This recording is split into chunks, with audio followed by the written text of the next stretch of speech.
আমি আপনাকে জানাই আমাদের ভারতবর্ষে বিজেপির সৃষ্টিকর্তা ডক্টর শ্যামাপ্রসাদ মুখার্জি উনি বাঙালি ছিলেন। মানে আমাদের দুর্ভাগ্য যে আমরা বহুদিন পর বাংলায় আজ বিজেপির ফুল ফুটলো। আমি একজন মুসলিম, আর সারা জীবন সিপিএম আর টিএমসি, মানে মোদিজি হচ্ছে শুধু হিন্দুদের নেতা, উনি কারুর না। হিন্দু মুসলিম করে করে আমাদের মুসলিমদের গাধা আর গরু বানিয়েছে। আমি একজন মুসলিম ছেলে বলছি আপনাকে, উনি সবার। মোদিজি হচ্ছে আমাদের ভারতবর্ষের প্রধানমন্ত্রী, ওনার কাছে সব আমরা ছোট ভাইয়ের মতো। তার প্রমাণস্বরূপ এখানে দেখবেন যুব শক্তি ভরসা বলে একটা প্রকল্প আছে, আর মেয়েদের জন্য মাতৃশক্তি ভরসা, এবং ওটাকেই অন্নপূর্ণা হিসেবে আমরা একে দেখি। উনি প্রকল্প করেছে যেটা আমাদের সমস্ত জাতির আর্থিক দিক দিয়ে পিছিয়ে পড়া মানুষের সহযোগিতার জন্য উনি করেছে।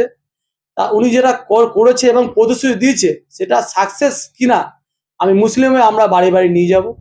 যারা আমার মা বোন ভাই বোনরা আছে আর্থিক দিক দিয়ে পিছিয়ে, তাদের দেবো। তাদের জন্য যাদের যা যা সহযোগিতা আমরা করব, এবং এই প্রকল্প থেকে যে টাকা পাওয়া যাচ্ছে তার প্রমাণ দিয়ে আপনাদের সামনে আমি আবার ফেরত আসবো। আমি শুধু এই কথা বলি, জয় শ্রীরাম, বিজেপি পার্টি জিন্দাবাদ, মোদি জিন্দাবাদ, অমিত শাহ জিন্দাবাদ। ঠিক আছে, আমরা সবার পাশে ছিলাম অসময়ে, সবাই সবসময় থাকবো। শেখ রাজিউল ইসলাম।